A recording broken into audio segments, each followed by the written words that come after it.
little Venetian harbor of the town of Rethymno, which is just at the end of the old town. And it's called Venetian, but it's got Venetian and Ottoman elements to it.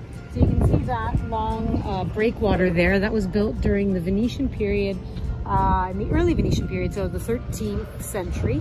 The lighthouse at the end of it, though, was built during the Ottoman time, so the 17th century. And then the small harbor now has a mixture of styles, both Venetian and Ottoman, and some early, some later Greek styles as well.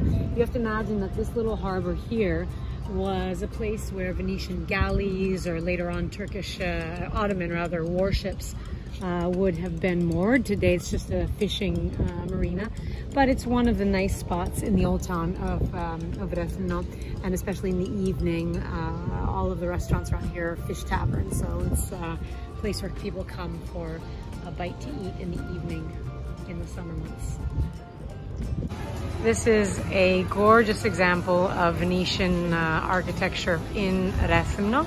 It's a fountain that was built in the 1600s. It's called the Rethymno fountain, and it's very classic Renaissance style Venetian architecture. And the water comes out of lion's heads. Of course, that is, the lion being the symbol of Venice. So we've got some Corinthian columns there, and some inscriptions, and then generally the area around here is one of the more quaint areas, so lots of cafes and little shops right in the heart of the old town of Rethymno. And today it's a little quieter than usual. Most of the times this is a very busy little square here.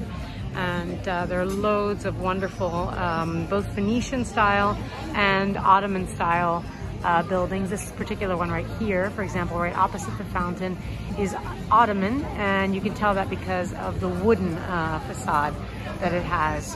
The Venetians built in a different style. This obviously is the classic Venetian style. Walking through the old town of Rethymno. What I love about these little side streets is that sometimes you'll just all of a sudden find an unexpected, there's a minaret from the Ottoman period.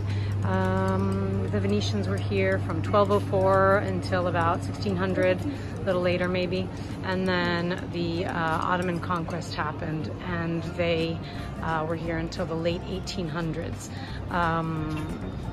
There are examples of both types of architecture throughout the old town, and the old town, it just goes on and on. It's right along the water, and then it goes on back, and all these this series of winding streets. There are a lot of noble family villas that you can find in the old town.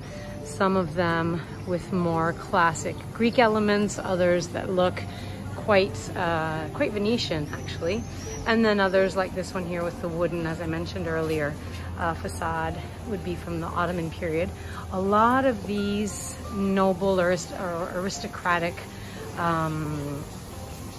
villas have been turned into luxury apartments, boutique hotels, and so on. So this is one that, well, it's closed now, but it's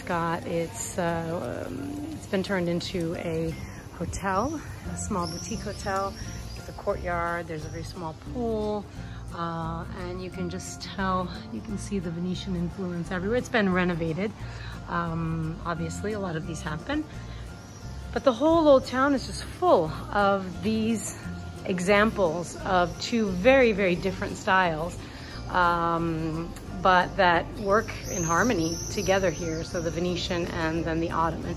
So anywhere you go in Crete, there's always history all around you. I mean, I think most people associate Crete with the Minoan period, which, of course, the Palace of Knossos is the central sort of hallmark of that. But when you're here in Rethymno, you're constantly reminded that there was what we call the Cretan Renaissance here. And there was a whole school of painters who came out of that, most notably El Greco. El Greco was born just outside of the city of Rethymno. And of course he left Greece and went to Italy, then went to Spain and made his mark on the art world there. But he is from this area, and he was not the only one. There were lots of icon painters before El Greco as well, who were quite well known during the period. So this little corner of the Mediterranean, rather of Greece, that, you know, Greece was not, unfortunately, didn't have a strong Renaissance because of the fact that during most of that period, Greece was part of the Ottoman occupation. But Crete, being, you know, sort of in the hands of both the Venetians and then the Ottomans, was able to enjoy a period of what we call the Cretan Renaissance. So you do see some architecture that is reflective of that period pretty much everywhere you look here in the Old Town.